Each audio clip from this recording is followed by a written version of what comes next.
የኑሮ ውድነቱ እንደው በዚህ ከቀጠለ ደብረ ጽዮንና ኢሳያስ አፈወርቂ አንድ ድር ውስጥ ነው የሚገቡት። አያድርስ ነው አያድርስ። የኑሮ ውድነቱ በዚህ ከቀጠለ የኢትዮጵያ ሕዝብ ጤፍ ከበላ በኋላ እሰይ ስለት የሰመረ ብሎ ስለቱን ማስገባቱ አይቀርም። የኑሮ ውድነት በዚህ የሚቀጥል ከሆነ እኔ ደብረ ጽዮን ከመንግስቱ ኃይለ ማርያም ጋር እንፉፉ ነው የምበላ፣ የበቅሎ ገንፎ። ስማ ምልክ፣ እንደው የኑሮ ውድነቱ ምልክ በዚህ የሚቀጥል ከሆነ የኩላሊት ንግድ ይጧጧፍና ልክ እንደ ቡና ኢትዮጵያም በዓለም ላይ ነምበር ዋን ምልክ ኩላሊት ኤክስፖርተር ነው የምትሆነው ምልክ። የኑሮ ውድነቱ ማለት እንደዚህ የሚቀጥል ከሆነማ ከቴዲዮ ጋር ለምን እንጣላ? እቁብ እንጣላ። ይሄ ሁላ ችግር ማለት ነው የኑሮ ውድነት፣ የኑሮ መመሰቃቀል ማለት ነው ኢትዮጵያ ላይ የደረሰባት ማለት ነው።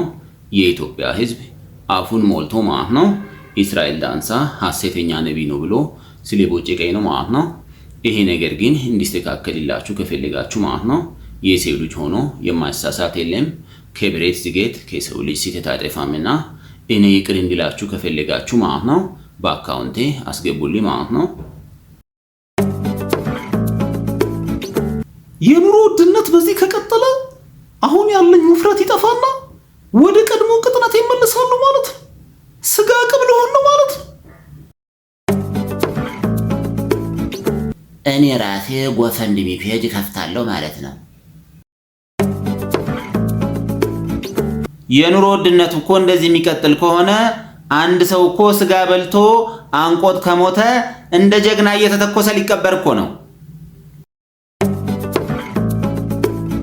ስማ፣ የኑሮ ውድነቱ እኮ እንደዚህ የሚቀጥል ከሆነ አበበ ባልቻ እኮ ልክ እንዳኩቻ ቲክታከር ሊሆን ነው።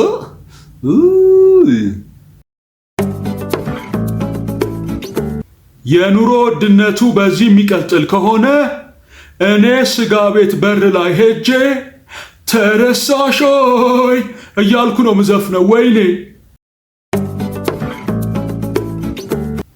ኤርሚያስ አመልጋ በቀን አንድ ጊዜ ነው መበላው ስል አንዳንዴም በ48 ሰዓት አንዴ ነው ስል ያላገጥሽ ሁላ ኑሮ ውድነት ሲመጣ ምን አባሽ ልትሆኝ ነው?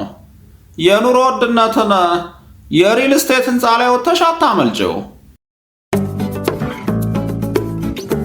የኑሮ ውድነት በዚህ የሚቀጥል ከሆነ ገንዘቡ አቅም ስለማይኖረው ሌላ ስራ ያስፈልገኛል። ሰይፉ ኦኒቤስ ላይ ኤዲተር ልሁን እንዴ? የኑሮ ውድነቱ ሰው በዚህ የሚቀጥል ከሆነ አንድ ሰው ለምሳሌ ክትፎ መብላት አይደለም እንደው ቆጮ በልቶ እንኳን ሌትስ ጓደኞቹ ጋር ሄዶ ዛሬ በላሁት ቆጮ ቢል እንዴ የታባ አግኝተህ ቆጮ በላህ ብሎ ያስደግምበታል ማለት ነው። ቡዱ በቆጮ። የኑሮ ውድነቱ እንደዚህ የሚቀጥል ከሆነ ራሴን በማስታወቂያ ብቻ ማስተዳደር የምችል አይመስለኝም። ስለዚህ ይሄንን ድምፅና ቁመና ምን ላይ ላውለው? ሱፐር ሞዴል ልሁን እንዴ? የኑሮ ውድነቱ በዚህ የሚቀጥል ከሆነ ዝም ብዬ ሳስበው ፈረንጆች አሁን ለምሳሌ እኛ ሀገር መጥተው እንጀራ ሲበሉ ዋው ብለው ኤክሳይትድ እንደሚሆኑት እኛም ጤፍ ወይም እንጀራ ስናይ ዋው ኢትዮጵያን ፉድ ብለን ፖስት ማድረግ እንጀምራለን ማለት ነው። የኑሮ ውድነት በዚህ የሚቀጥል ከሆነ እንደኔ አይነት ፈገግታ ይጠፋና ሰው ሁሉ ኮስታራ ሊሆን ነው ማለት ነው። በጣም አሪፍ፣ በጣም አሪፍ።